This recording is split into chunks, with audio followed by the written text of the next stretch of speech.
এই ভিডিঅ'টো দেৱালীৰ আগদিনাখন আছিল। দেৱালী বুলিলে মই কিবা কিবি অলপ বনাওঁ।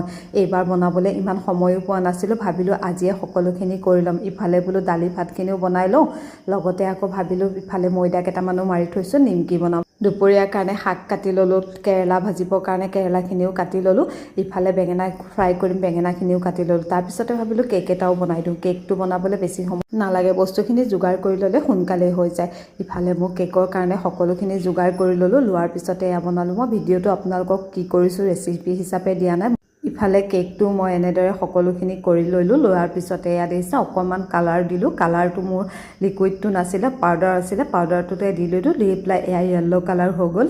এতিয়া চালি লোৱা ময়দা আৰু বেকিংখিনি এনেদৰে ভালদৰে ফেটি ল'লোঁ। লোৱাৰ পিছতে এয়া মই কুকাৰতে উঠাই দিলোঁ। ইফালে মই শাকখিনিও ভাজি আছোঁ, কেৰেলাও ভাজিলোঁ, কেকো ৰেডি হৈ গ'ল। ইফালে মই ভাতবোৰ বাঢ়ি দিলোঁ সকলোকে লৈ পেলাই। এয়া কেকটো দেখিছেনে ইমানেই ভাল হৈছিল। ভাত